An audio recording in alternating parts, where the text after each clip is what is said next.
ফুলকপি এখন প্রায় শেষের পথে এবং বাড়িতে অনেকেই এখন আনছে না, দূর আর খেতে ইচ্ছা করছে না ফুলকপি। একঘেয়েমি সমানে ফুলকপি খাবো, ভালো লাগে না। তাই আজ একটু একঘেয়েমি দূর করার জন্য ফুলকপির রেসিপি আপনাদের মাঝে নিয়ে চলে আসলাম। বুঝতেই পারছেন যে আমি কি দিয়ে আজকে ফুলকপির রেসিপিটি করব। আমি পরপর কয়েকদিন ফুলকপির রেসিপি শেয়ার করেছি, নিশ্চয়ই আপনারা দেখেছেন। আজকেও একটা খুব ভালো ফুলকপির রেসিপি আপনাদের মাঝে শেয়ার করতে চলছি। আশা করি আপনারা পুরো ভিডিওটি স্কিপ ছাড়া দেখুন, ভালো লাগবে এবং ভালো লাগলে বাড়িতে একবার বানিয়ে খেয়ে দেখুন। নমস্কার বন্ধুরা, আজকে আমার এই ফুলকপি রেসিপিতে সকল বন্ধুদের জানাই স্বাগত। আমি এখানে ছোট ছোট করে ফুলকপি কেটে হলুদ, জল আর সামান্য লবণ দিয়ে একটু ভাপিয়ে নিব। এখনকার ফুলকপি একটু ভাপিয়ে না নিলে খেতে কিন্তু ভালো লাগে না। এখন এটা একটু 5 মিনিট একটু বয়েল করে নিব, তবে আমি ঢাকনা দিব না। আমার ভালো মতন বয়েল হয়ে গেছে, এখন আমি জল ঝরিয়ে রেখে দেব। এদিকে আমি কড়াই বসিয়ে দিয়েছি, সরষের তেল গরম হয়ে গেছে। আমি কিছুটা চিংড়ি মাছ মানে গুঁড়া চিংড়ি লবণ হলুদ দিয়ে ভেজে নিব। তবে চিংড়ি মাছ তো বেশি ভাজতে নেই, একটু ভেজে নিব। যে সকল বন্ধুরা ভিডিও দেখা শুরু করেছেন এখনও লাইকটি দেননি, লাইকটা কিন্তু দিয়ে নিন। পুরানো বন্ধুরা তোমরা তো সাপোর্ট করে চলছো বা আগেও সাপোর্ট করবে, আর যারা নতুন বন্ধুরা আমার ভিডিওতে যুক্ত হচ্ছ তোমরাও কিন্তু আমাকে একটু সাপোর্ট করো। তোমাদের সাপোর্টে এত দূর এগিয়েছি, আরও এগিয়ে যাবার পথে তোমরা যেন আমার পাশে থেকো। আমার চিংড়ি মাছগুলো ভাজা হয়ে গেছে, এখন আমি অন্য পাত্রে তুলে নিচ্ছি। ওই তেলের মধ্যে আমি জিরা, শুকনো লঙ্কা, তেজপাতা ফোড়ন দিলাম। এটা একটু ভাজা ভাজা হয়ে গেছে, এখন আমি কিছুটা দিলাম আগে থেকে আলু কাটা সেটা। এই আলুগুলো দিয়ে আবার খুব ভালো করে আলুটা আমি ভেজে নেব। আমি আলু কাটা বা ফুলকপি কাটা দেখালাম না, ভিডিওটি বড় হয়ে যাবে, তখন আপনাদের ভালো লাগবে না। তাই যতটুকু প্রয়োজন সেটুকুনি আপনাদের মাঝে তুলে ধরছি। আলুগুলো আমার প্রায় ভাজা হয়ে গেছে, এখন আমি ফুলকপিটা দিয়ে দিলাম।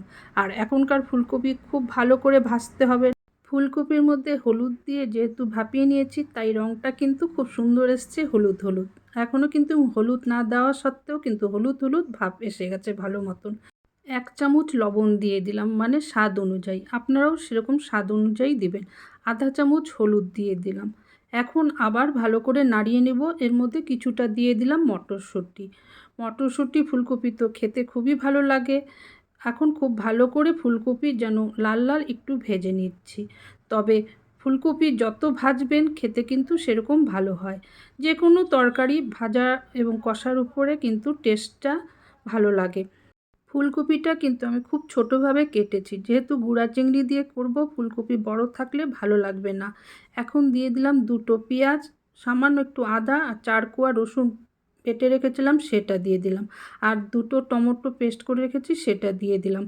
1 চামচ লঙ্কার গুঁড়ো দিলাম, ঝালটা আপনাদের নিজেদের অনুযায়ী খাবেন। এগুলো দিয়ে আবার ভালো করে কষিয়ে নিব। চিংড়ি মাছের অনেক রেসিপি আমার চ্যানেলে কিন্তু দেওয়া আছে, সবই ইউনিকভাবে আমি রান্না করি, সেটা কিন্তু আমি আপনাদের মাঝে শেয়ার করি। খুব ভালো করে আমি কষিয়ে নিচ্ছি ধৈর্য ধরে, কারণ কষানোটা হলো আমাদের কাছে ধৈর্য। যতক্ষণ ভালো করে কষাবো বা দাঁড়িয়ে থেকে করব যাতে না পুড়ে যায়, তাহলেই তো হবে রান্না পারফেক্ট, তাই না? আমাদের বাড়িতে এখন কিন্তু ফুলকপি তাও এনে যাচ্ছে, তাই চেষ্টা করছি বারবার কোনো রকমভাবে ইউনিক রেসিপি ফুলকপি বানিয়ে খাওয়াই আর আপনাদের মাঝে শেয়ার করছি। আশা করি এই রেসিপিটিও আপনাদের কাছে ভালো লাগবে। চিংড়ি মাছ যদি বাড়িতে থাকে তাহলে তো আপনারা আজ দেখেই বানিয়ে নিতে পারেন বা পরে চিংড়ি মাছ এনে বানিয়ে ফেলুন।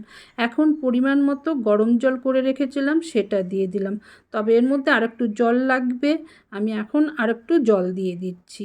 তবে এটা বেশি ঝোল রাখবো না, একটু মাখা মাখা, যেহেতু চিংড়ি মাছ ছোট বড় থাকলে ঝোল ঝোল রাখলে পরে খেতে ভালো লাগে। আর এখন ফুলকপি বেশি ঝোল খেতে ভালো লাগে না।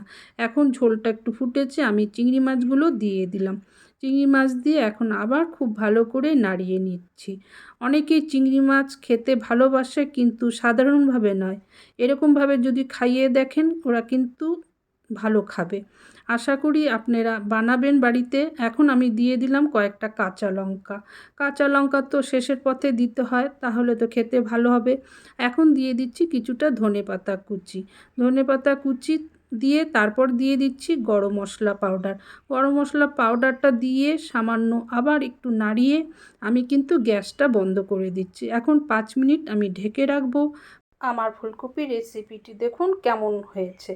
যে সকল বন্ধুরা ইউটিউব চ্যানেল থেকে আমার এই ফুলকপির রেসিপি দেখলেন, দেখে যদি খুব ভালো লাগে তাহলে চ্যানেলটিকে সাবস্ক্রাইব করে দিবেন। তার সাথে কিন্তু বেল বাটন অন করে দিবেন, নোটিফিকেশন যাবে, আপনারা এসে নতুন নতুন রান্না দেখে শিখতে পারবেন। আপনাদের পরিচিতর মাঝে শেয়ার করে দিবেন, কমেন্ট করবেন কেমন লাগলো আজকের এই রেসিপি।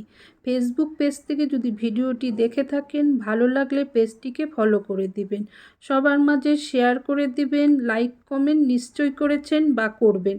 আপনারা ভালো থাকুন, সুস্থ থাকুন, এই বলে আজ বিদায় নিচ্ছি। আবার কোনো নতুন ভিডিও নিয়ে ঠিক সময় আমি চলে আসব। যারা এতক্ষণ ভিডিওটি আমার দেখলো তাদের জানাই আমি ধন্যবাদ।